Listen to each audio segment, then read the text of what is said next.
Hey guys, what's up? Dylan here, and today we are playing some Dear Esther. As you can, oh yeah, this will be maybe the 20th time I've played the Lighthouse, because every time I play it, okay, I've gotten to second level. It just hasn't remembered I've been to second level, and as far as you're concerned, I haven't even played the game yet. So let's just get cracking. Yeah, well, there's not really much to this. Just walk around, man talks. So you're not going to be hearing too much of my voice, which may be from some some people's viewpoint may be nice.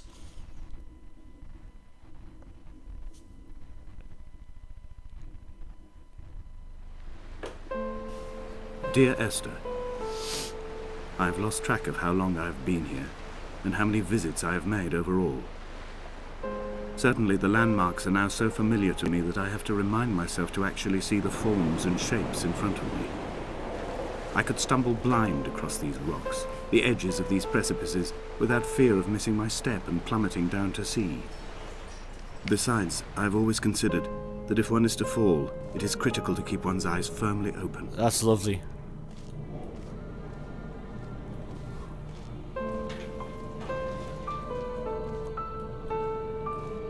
What the hell's that? Did you see that? But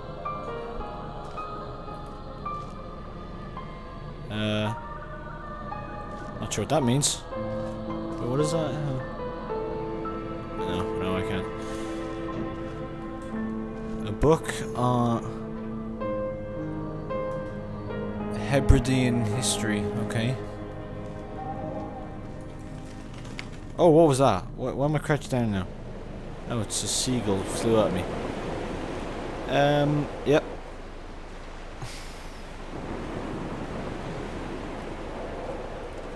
Very nice scenery. It's especially nice if you're wearing 5.1 surround sound headset. That is not just... That's spectacular. Oh, careful here, careful.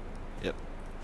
Don't want to fall down there. Yes, that red beacon, that's our target. That's what we're heading Donnelly towards. reported the legend of the I'll be quiet hermit, now. a holy man who sought solitude in its most pure form. Allegedly, he rode here from the mainland in a boat without a bottom, so all the creatures of the sea could rise at night to converse with him. How disappointed he must have been with their chatter. Ow. Perhaps now, when all that haunts the ocean is the rubbish dumped from the tankers, he'd find more peace. They say he threw his arms wide in a valley on the south side, and the cliff opened up to provide him shelter. They say he died of fever 116 years later.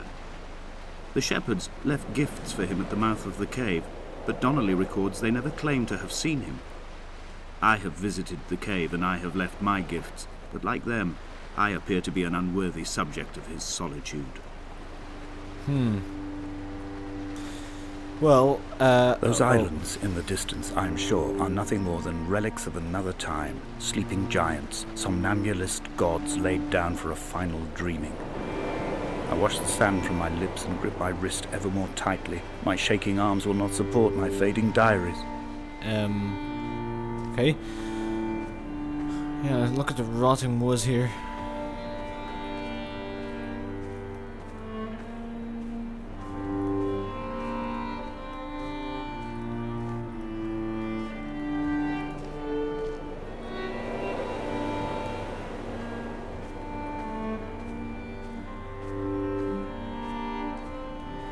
Well, look how far we've come. You can still see the lighthouse. And look how far we have to go. There we go. Very good.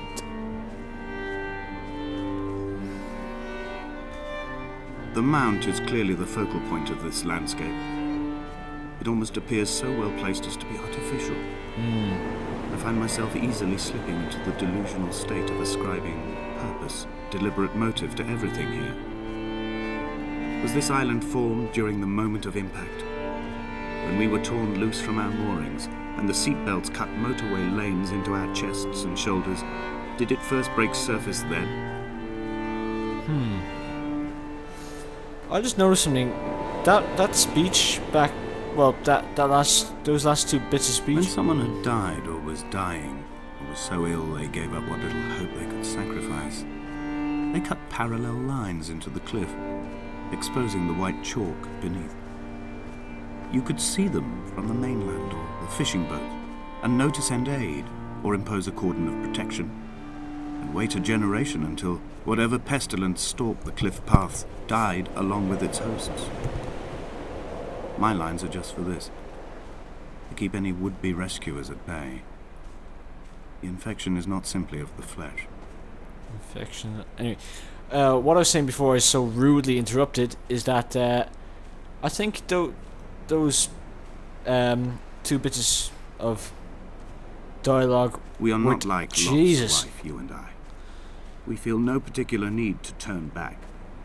There's nothing to be seen if we did. No tired old man parting the cliffs with his arms. No gifts or Bibles laid out on the sand for the taking. No tides turning or the shrieking gulls overhead. The bones of the hermit are no longer laid out for the taking.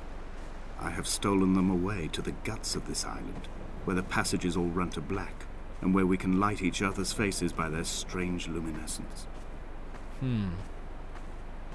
Anyway, I was saying that those two bits of dialogue, they were different from the first 20 times I've played this level.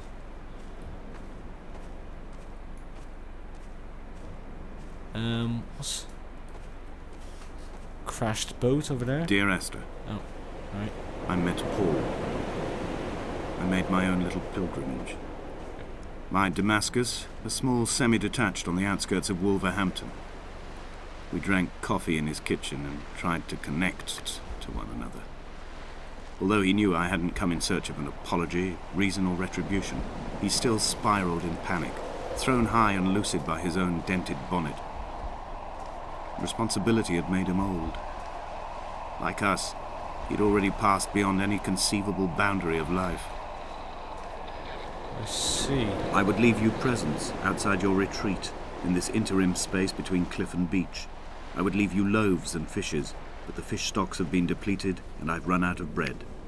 I would row you back to your homeland in a bottomless boat, but I fear we would both be driven mad by the chatter of the sea creatures. What is that? Oh, is that a... No, I have no idea what that is. Leave an answer in the comments if you know what exactly that is. Or that first thing in the middle of the room in the lighthouse. Okay, what is that noise?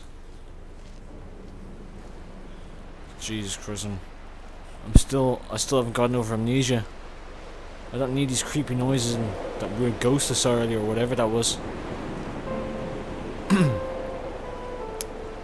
Ah, and the band begins to play.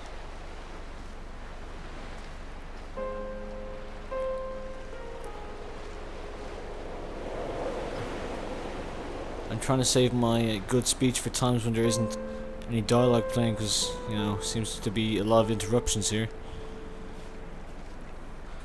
But right now I'm trying to just take in the scenery. Yeah, wind blowing, that, flowers growing, and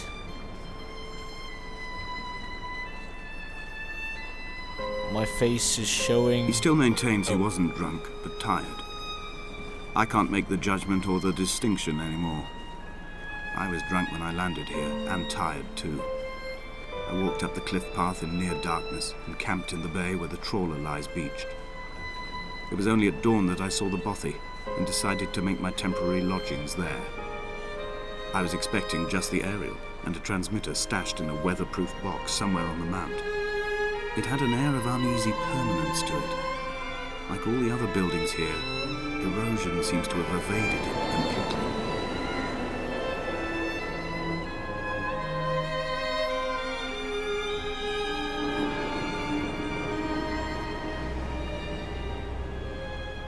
Anyone know what that is?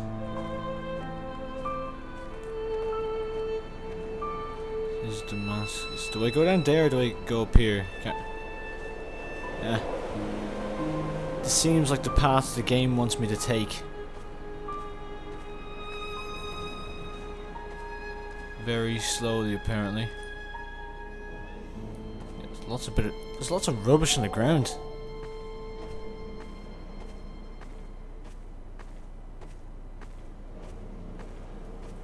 Oh, the music just kind of stops there.